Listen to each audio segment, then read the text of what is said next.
Hello and welcome to today's webinar on the construction industry scheme domestic reverse charge theory, preparation and also the implementation in both Sage 50 Cloud Accounts and Sage Business Cloud Accounting. My name's Jackie and I will be taking you through today's training session.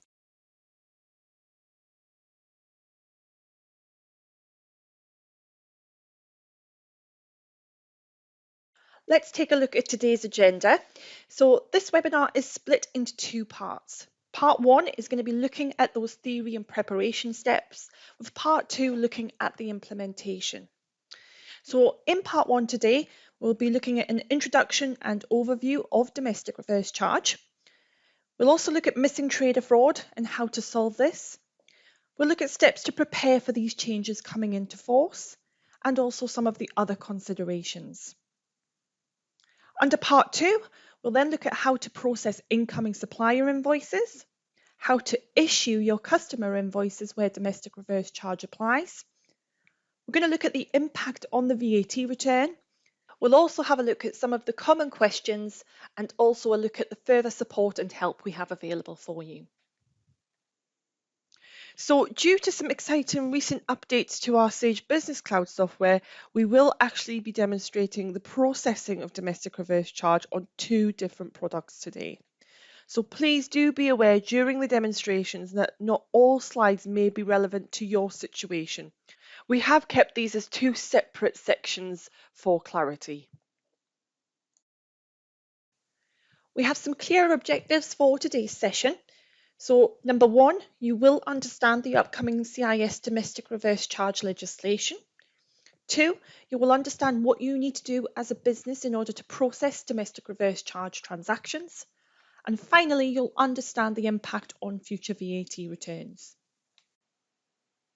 So now it's time to have a look at some of the theory behind domestic reverse charge.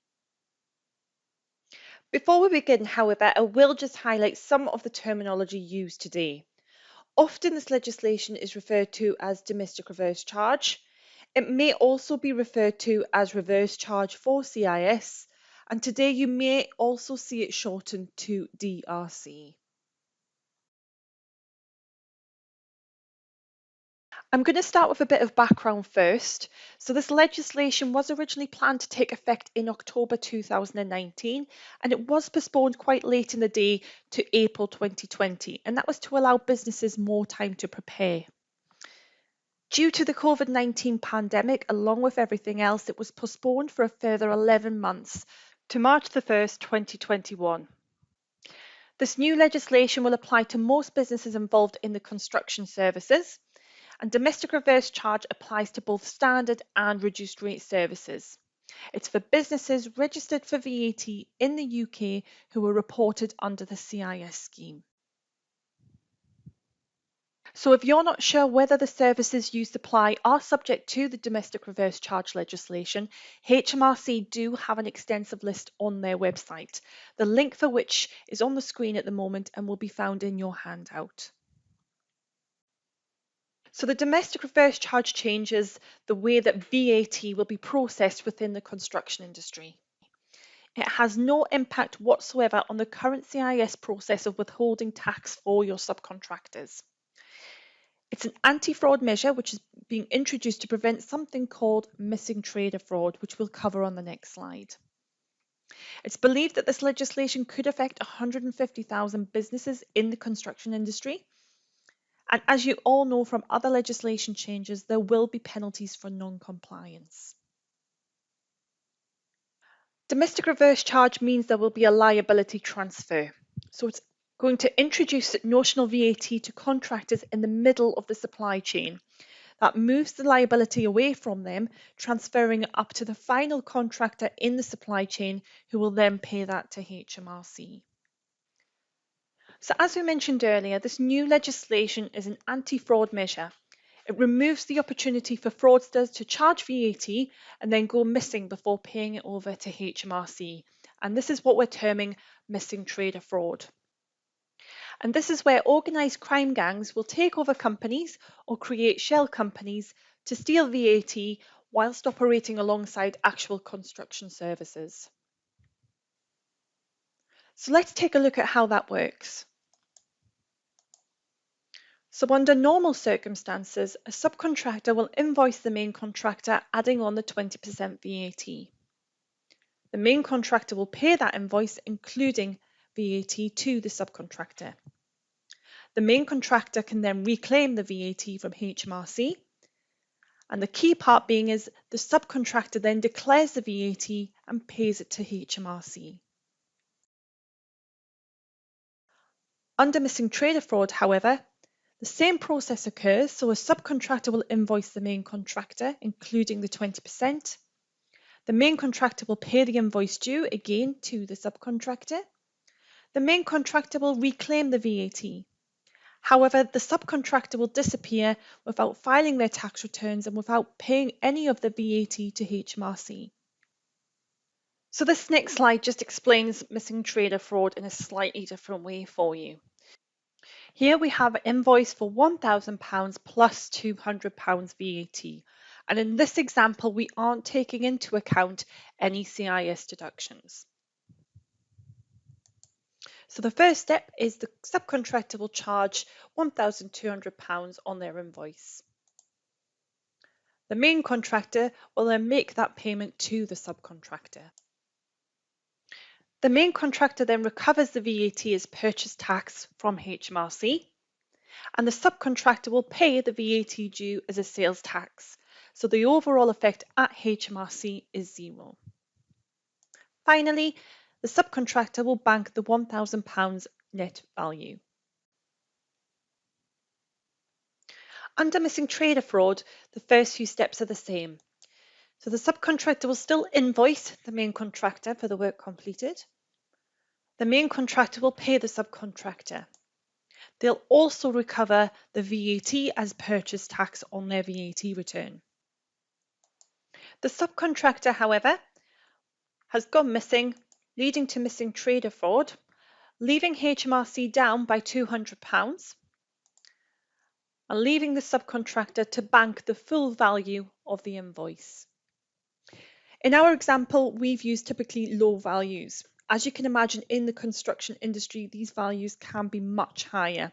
This is why HMRC are predicting this will cost up to 140 million in the year 2020-2021. So now let's take a look at the solution and how HMRC are intending to combat this missing trader fraud. So this is where HMRC are introducing domestic reverse charge. What this will do is it will transfer the liability from the suppliers at each level of the supply chain up to the final supplier, who will then pay the VAT.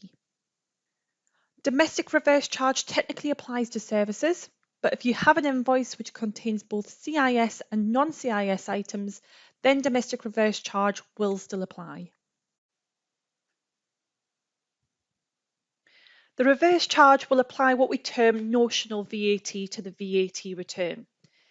So a notional VAT affects both sales and purchases. Therefore, there's no overall VAT due on the VAT return. As you can see in our example here, boxes 1 and 4 contain the same value, therefore cancelling one another out, leaving box 5 with no overall figure. This notional VAT allows HMRC to analyse the amount of VAT that would have applied if normal VAT rules applied. Now, our products will introduce features to automatically account for this for you, and we will demonstrate that later for you. So what do HMRC want to see occurring when processing domestic reverse charge transactions? So first of all, for your purchase invoices and purchase credits, they would use reverse charge and implement the notional VAT, so the net amount would show in box 7, and boxes 1 and 4 will hold that notional VAT amount. For your sales invoices and sales credits, reverse charge will only impact box 6 with the net amount only, so there's no notional VAT at this point. However, if you're issuing an invoice to your customer, the invoice must clearly state that the transaction is subject to reverse charge and either contain the value of that VAT or the percentage rate of that VAT. HMRC have provided examples of the wording which meets the legal requirements, and that is held on the link at the bottom of the page. Again, that link will be found in your handout. So reverse charge doesn't apply to supplies to end users or intermediary suppliers. They are considered the end of the chain and normal VAT rules must apply. Communication must be made and it must be in a written notification of end user or intermediary status. And this can be made in writing, via email, or in a formal contract. This was previously considered desirable, but is now a requirement, and this came into effect in June 2020. So next we're going to take a look at how to actually apply domestic reverse charge. So this may appear to be nice and easy. Unfortunately, there is a little more to it than simply applying domestic reverse charge to every single transaction you process under CIS. You actually need to understand where you fit into the supply chain so you know that whether or not domestic reverse charge applies. If domestic reverse charge applies, then move the liability up to the next business in the chain where they will have to do the same assessments. So what you need to consider is the service being supplied subject to CIS? Is the supply subject to standard or reduced rate VAT? For suppliers, is the supplier VAT registered? Are your customers end users or are they providing onward supply of services? What is the tax point of the transaction? Does that fall before or after the legislation change? And also consider that only the end customer is going to be paying the VAT. Our next few slides should hopefully clarify this further for you. You may have already determined your position in the supply chain in each of your contracts. If not, you may need to contact your customers and suppliers to confirm details, such as if they're VAT registered, if they're within the construction industry scheme, and in the case of your customers, whether or not they're end users. Remember, if you are an end user or you're dealing with an end user, this needs to be confirmed in writing. To help us today, we are going to use this 5-step chain as an example, and we're going to look at the domestic reverse charge from a perspective of the 3 contractors in the middle of the chain. These will all need to deal with domestic reverse charge in different ways. In this example, our sole trader is at the bottom of the chain and they're not VAT registered, so domestic reverse charge does not apply to them. The end users or customers at the top of the ladder are the final link, and again, quite often these may be individuals or not VAT registered. To begin with, we're going to start with the small subcontractor who receive an invoice from the sole traders and send customer invoices on to the larger subcontractor. So what we will do is we will summarise the old process versus the new process under domestic reverse charge. As mentioned before, the sole trader that they're dealing with isn't VAT registered. Therefore, the purchase invoice they're receiving from them is treated in exactly the same way as it would be prior to the domestic reverse charge legislation coming into place. The change for the small subcontractor comes when they need to send a customer invoice to the larger subcontractor, the next one in the supply chain. So first, let's take a look at the old process. So under the old process, the small subcontractor would charge 20% VAT on their invoices that they're issuing to their larger subcontractor, and they should pay that VAT to HMRC.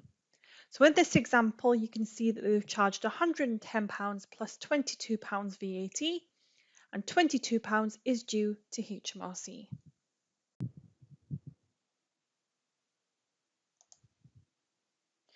Under domestic reverse charge, the customer invoice will need to show clearly that domestic reverse charge applies and show how much VAT would have been paid under normal circumstances, but it's not to be added to the total of the invoice. This means that the small subcontractor is no longer paying VAT to HMRC, they are transferring that liability on to their customer. In this case, that is the larger subcontractor. So next, let's take a look at the steps for the larger subcontractor in our example. These are those businesses in the middle of the chain who are affected by domestic reverse charge on both their customer and supplier invoices.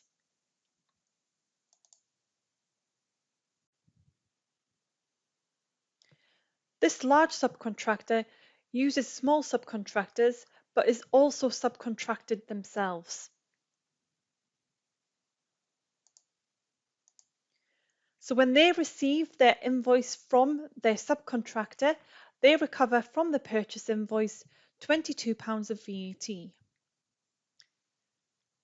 When they produce their sales invoice to their customer, they charge £120 plus £24 VAT. In this case, that means that overall they pay £2 of VAT to HMRC. Under the new process, they will record notional reverse charge based on the purchase invoice their subcontractor has issued them. As you can see here, that will impact both boxes 1 and 4 of the VAT return. On the sales invoice they are sending to their customer, they would charge the £120, but this time with reverse charge VAT, again indicating that reverse charge applies and not adding that to the total of the invoice. Again, passing on this liability to their customer. As you can see here, this means that there is no overall VAT due to HMRC.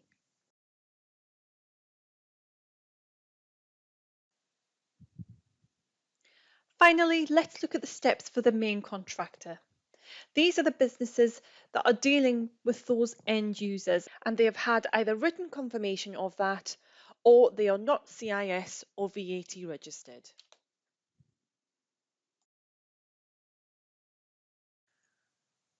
So these businesses are still not the end of the chain as they use subcontractors, but they are in fact invoicing the end customer.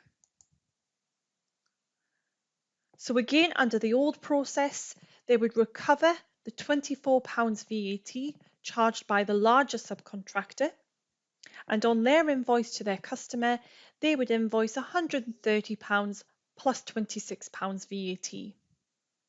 Again, this means that they would owe HMRC £2. Under the new process, they will record the notional reverse charge based on the VAT that their subcontractor has issued to them. As you can see again, that's going to affect box 1 and 4 of the VAT return. The difference, however, is that because they are dealing with an end user, normal VAT rules apply. And in this case, they are actually charging the customer as normal. So for £130 plus £26 VAT. This means because they are the final link in the chain for domestic reverse charge, they are then paying the entire liability to HMRC.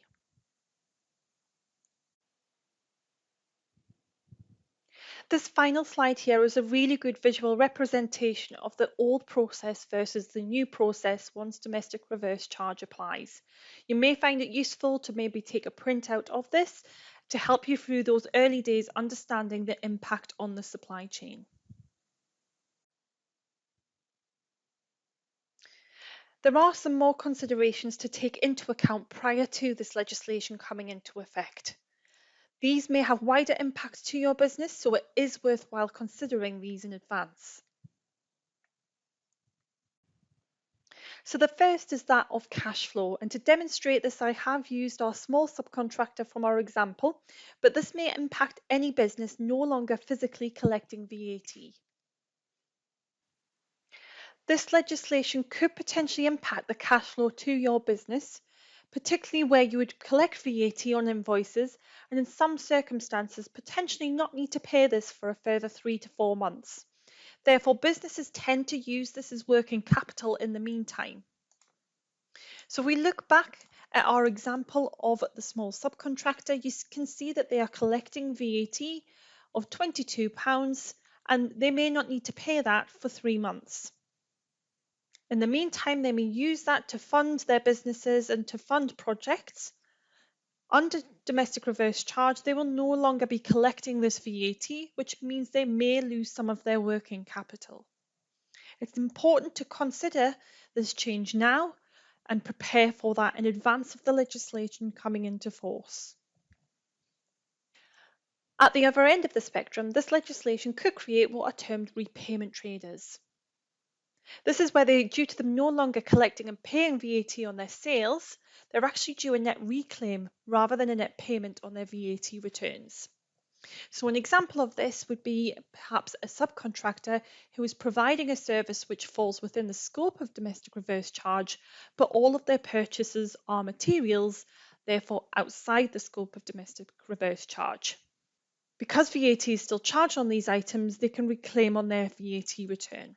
Businesses that this applies to can request to move on to monthly VAT returns to speed up the repayments to them, but you do need to contact HMRC if you wish to do this. So the supply chain may take some getting used to, but you should now grasp the importance of understanding your position in the supply chain. Here we've summarised some preparation steps for you. First, review supplies made to and received from other VAT registered contractors to establish if these are subject to reverse charge.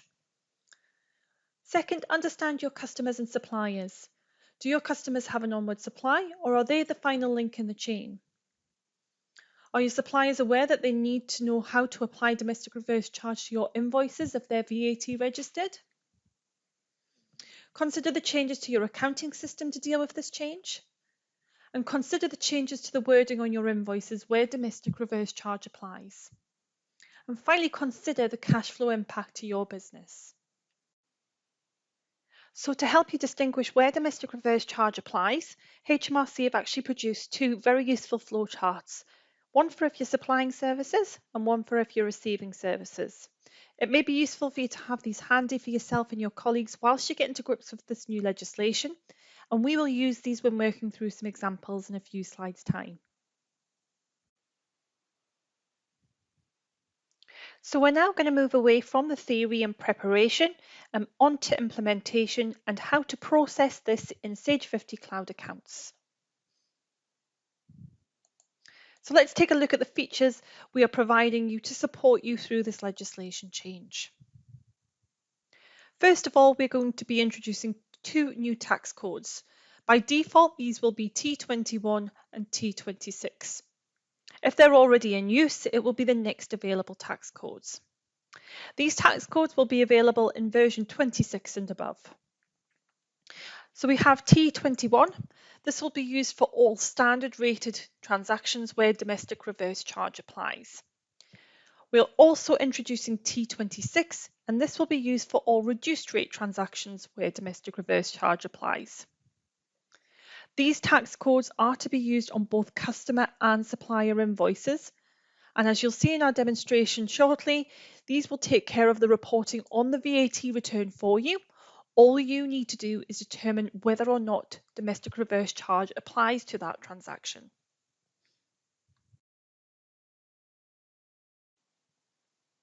These tax codes should be set up automatically for you if you are using version 26.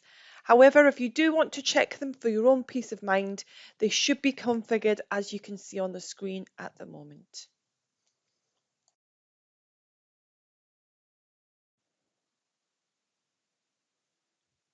In addition to these two new tax codes, we've also added some conditional formatting to our standard invoice layouts. So remember, customer invoices must indicate the VAT value or the VAT rate that would have applied under normal circumstances. This conditional formatting means that when either a T21 or a T26 tax code is used on an invoice, it will automatically update the text on the invoice to indicate it is reverse charge supply, and it will also show the total VAT that would have applied without adding it to the total. So let's take a look at this and bring this to life with some examples. So first, let's take a look at how to record an invoice received from a subcontractor for work they've carried out on our behalf. So the first thing we need to do before processing any transactions is work out whether or not domestic reverse charge applies to this transaction. So we're going to use the HMRC flowchart that you can see on the screen to help us decide first if CIS domestic reverse charge applies. So question 1 is the supply made by an employment business, such as an agency? In this scenario, no, they're a fellow tradesperson. So we can move on to question 2. Is the supply received within the scope of CIS? Again, in this case, they are supplying services subject to the construction industry scheme. Question 3. Is the supply standard rated or reduced rated? For the purpose of the demonstration, we're going to say standard rated. If the transaction had been zero rated or non-vatable, then you would have processed these in the normal manner. Normal VAT rules would apply. Step 4. Have I confirmed with my supplier that I am an end user? In this case, no, we are not the end user in the supply chain. We are going to be providing onward services. So therefore, in this case, domestic reverse charge does apply to this transaction. So we know in that case that this transaction needs to impact boxes 1, 4 and 7 of the VAT return. Next, we need to check the invoice we've received is correct. It's up to us receiving the invoice to ensure that you are receiving correct invoices under this new legislation. If you've been invoiced incorrectly, for example, charging VAT when you should have had domestic reverse charge applied, you need to inform the supplier and ask them to reissue the invoice. In this example, the invoice has been completed correctly. The invoice clearly states that domestic reverse charge applies, and it also shows the total VAT value to be passed on without charging this value in the total of the invoice. Now we know we can accept the invoice. Let's take a look at how to process within Sage 50 Cloud Accounts and how this affects the VAT return. So first of all, we're going to enter the invoice as a batch invoice, adding T21 to the transaction. With this being a CIS transaction, ensure that you use the CIS nominal codes.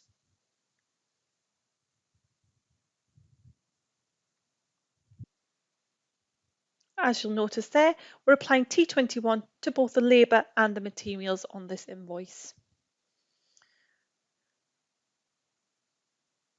So once we've saved that, let's take a look at how that impacts the VAT return. As you can see here, using that T21 has impacted both boxes 1 and 4 with the VAT value, and box 7 now holds the value of the net element of that invoice.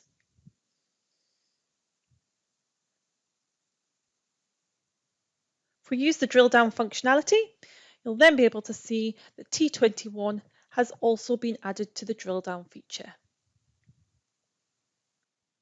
So now we've seen how to process this for our supplier invoices, let's take a look at how to process this for our customer invoices. Again, our first step is to determine whether or not domestic reverse charge applies to this transaction, and we're going to use the HMRC flowchart to help us decide this. So step 1 is, does the supply fall within the scope of CIS? Again, in this example, we are receiving services subject to the construction industry scheme. Step 2, is the supply standard or reduced rate? Again, in this example, we're going to use standard rated. If the item was zero rated or non-vatable, again, these would just be processed as normal as the normal VAT rules would apply. Step 3, is the customer VAT registered? So in this example, the customer is registered for both VAT and CIS. So that takes us on to question 5. Has your customer provided confirmation that it is an end user? So our customer is not the end user in this case. Again, if they are the end user and you've received written confirmation, the invoice would be processed as normal under the normal VAT rules. So again, we have determined that in this case, domestic reverse charge does apply to this transaction, And this transaction needs to affect box 6 only on your VAT return. So this time we are issuing the invoice, and when we are processing the transaction, we need to make sure that it is sent out correctly. So we need to record on the invoice the amount of VAT that would have been applied under normal circumstances. We also must indicate that the supply is subject to domestic reverse charge. The VAT value must also not be added to the overall total of the invoice. Now, luckily, that's not something you need to worry about, because when you process your transaction using a T21, this wording will automatically be added for you, as we'll demonstrate for you in just a moment. So let's observe how to process this within Sage 50 Cloud Accounts. First of all, we need to produce the invoice from within the invoicing module. For the purposes of this session, I'm going to do a service invoice. And that just allows me to free type into the boxes. So as you can see here, I've applied a default tax code to my customer of T21 because I know that domestic reverse charge will always apply. So it's automatically pulling through those defaults for me.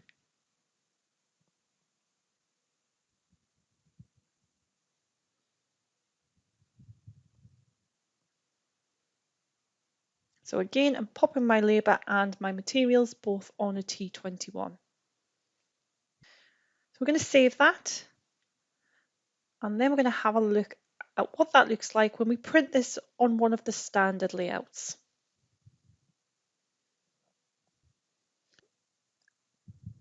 So as you can see here, it indicates the reverse charge, and it also shows the VAT value that would have been applied under normal circumstances. I'll update the ledgers, and then we'll check out the VAT return. And again, within the VAT return, the only box that's impacted is box 6 of the VAT return with the net element of that invoice.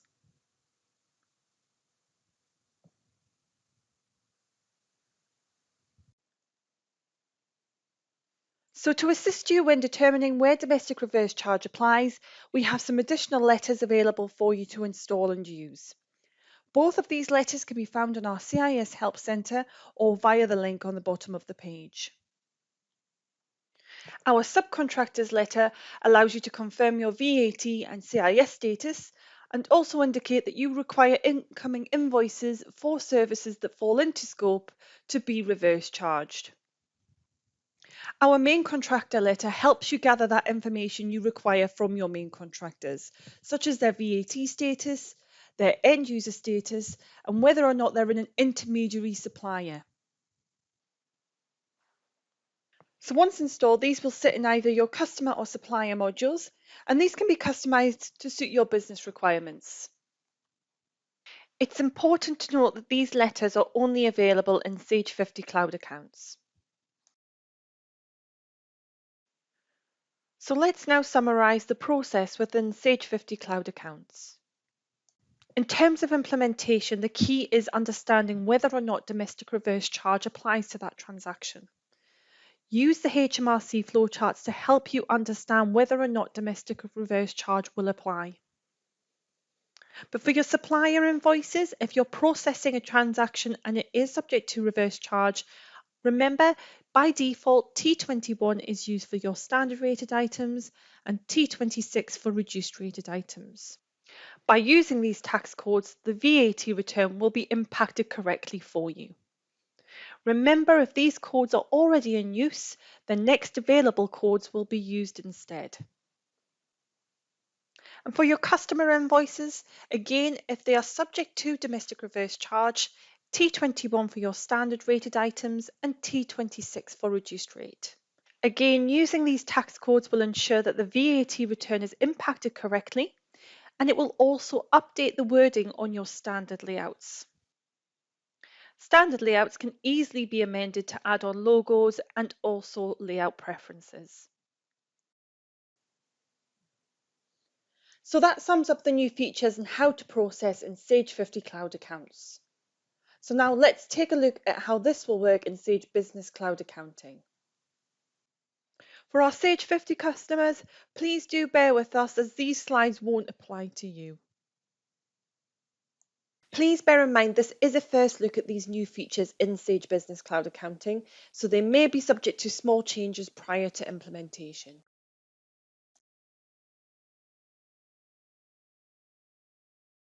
So first, let's take a look at this from a supplier point of view. Supplier records within Sage Business Cloud will be updated to include a reverse charge checkbox. This will be visible on both existing suppliers and when creating a new supplier record. When a supplier has CIS details entered and the VAT number has been added, this checkbox will be automatically selected. Domestic reverse charge will then be applied on all future invoices. However, this can be overridden on an invoice by invoice basis. So let's take a look at how to implement that on a supplier invoice. In this example here, I've selected a CIS and VAT registered supplier, and the invoice date is falling after the 1st of March. As you can see, there is a tick box on the invoice itself that can be deselected if this particular invoice does not fall under domestic reverse charge rules. However, because this is selected, reverse charge VAT has been calculated but not added to the total of the invoice. The banners in the invoice will be updated to indicate the invoice includes reverse charge also. Once this invoice is saved, it will ensure that notional VAT is applied to the VAT return. This means that the VAT value will impact boxes 1 and 4, and box 7 will show the net element of the transaction. So let's now take a look at domestic reverse charge if you need to produce customer invoices. Just like we saw with suppliers, we have the VAT reverse charge checkbox within existing customers and also when creating new customer records. The same rules apply. If the CIS details and the VAT registration number have been entered, then this will be automatically selected. This can be deselected if you know domestic reverse charge will not apply, for example, if you know that you're dealing with the end user.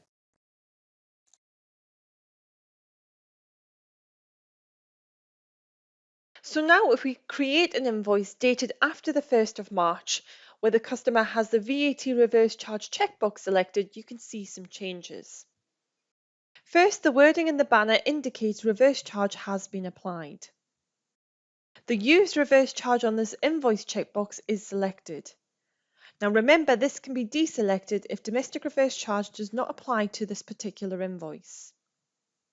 Finally, the reverse charge is calculated but not added to the overall total of the invoice. This means when you produce your VAT return, the net value will appear in box 6 of the VAT return only. Do bear in mind, as we mentioned earlier, once the tick box is selected to apply domestic reverse charge to the invoice, it will apply to the entire invoice.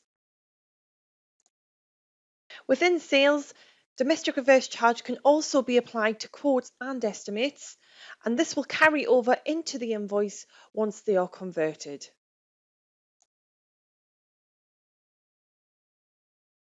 When it comes to printing or emailing these invoices, our layouts have been configured to display the reverse charge value whilst not adding it to the total. They will also contain the correct domestic reverse charge wording for you.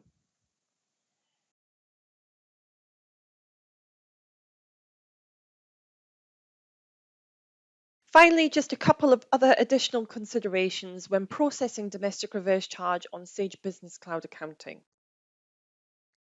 Users can create recurring invoices with domestic reverse charge applied. It will be important to review any existing recurring invoices after March the 1st just to ensure that the correct VAT is being applied. Finally, domestic reverse charge cannot be applied to quick entries.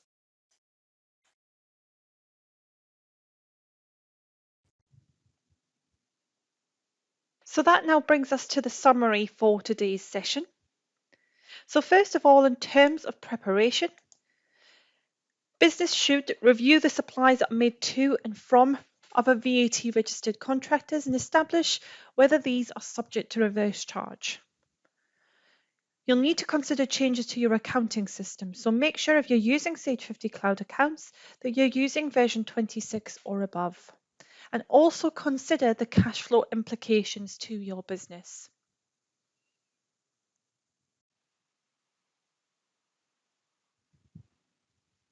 We are just going to touch on some common questions.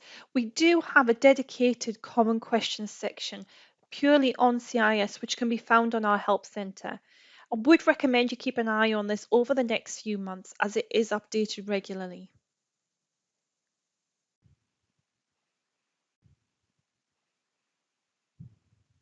So the first question we've got there is, what if my invoice contains materials and labour? So if the materials are used as part of the supply of services, then the reverse charge will still apply.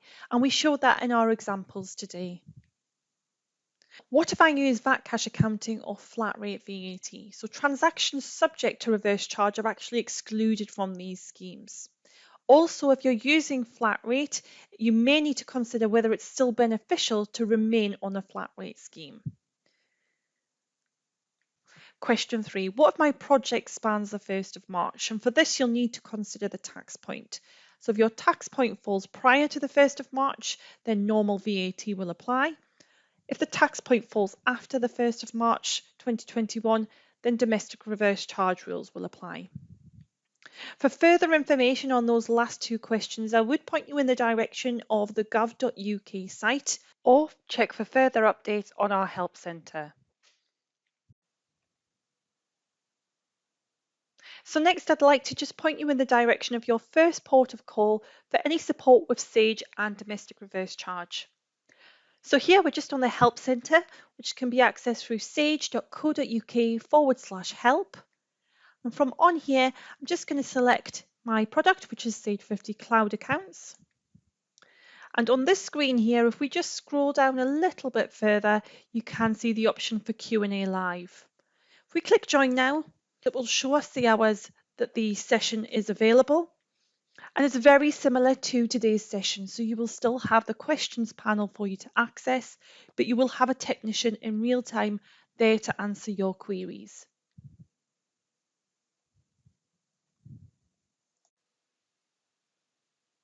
I just want to take the last few moments just to show you some further support and training. We have lots of on-demand webinars and also recordings available on our Help Centre. We also have free e-learning available on Sage University, and also we have lots of resources available on our Sage Help Centre. So as I mentioned earlier, Sage University is offering free e-learning. The link is on the screen there at the moment, and we do have a dedicated module for CIS domestic reverse charge within there. We also have our Help Centre, which is our central hub for all help and support across all aspects of our software. But we also have a dedicated CIS page within there.